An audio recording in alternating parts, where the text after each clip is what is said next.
নমস্কাৰ, welcome to my new blog. থাম্বনেইলটো দেখি চাগে আপোনালোকে গম পাইছে মই ক'ত গৈছোঁ। হয়, মই শিৱসাগৰ গৈছিলোঁ। সেয়েহে ভাবিলোঁ ফুৰিব গৈছোঁ যেতিয়া ব্লগ এটাকে বনাওঁ। লগত আছিল মোৰ মাহী আৰু মাহীৰ ছোৱালীৰ পৰিয়াল।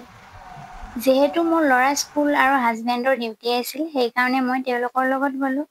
মই আগতেও বহুতবাৰ গৈছোঁ। ৰাতিপুৱা 9:30 বজাত ওলালোঁ। যোৰহাটৰ তিয়কত ৰৈ সকলোৱে একাপ চাহ খালোঁ।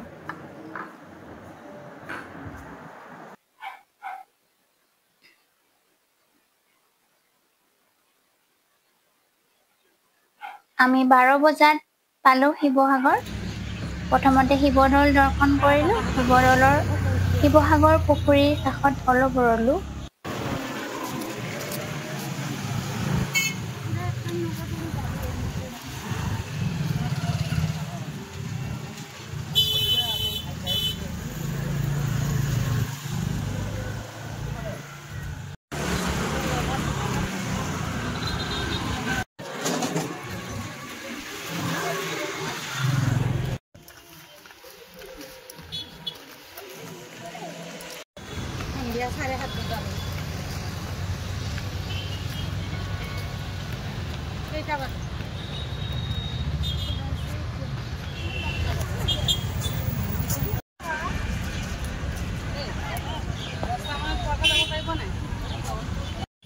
ভিডিঅ' চাই উঠোৱা মূৰ্তি।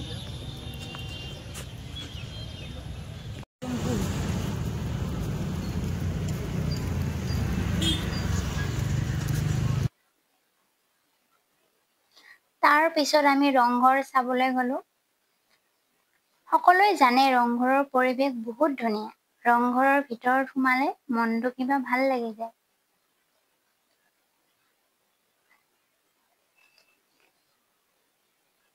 তাৰ পিছত ৰংঘৰত থকা হোটেল এখনত ভাত খালোঁ।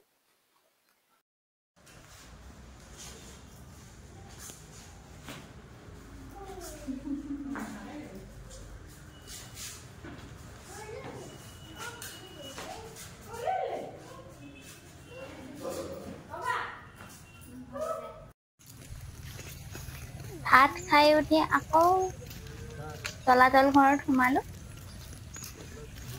এইফালৰ লোকেল মানুহ অৰ্থাৎ উজনিৰ ফালৰ মানুহখিনিৰ কাৰণে এই কীৰ্তিচিহ্নসমূহ তেনেই চিনাকি আৰু দৈনন্দিন। যদিও দূৰৰ পৰা অহা মানুহখিনি বিশেষকৈ নামনি অসমৰ মানুহখিনিৰ কাৰণে অতি আকৰ্ষণীয়।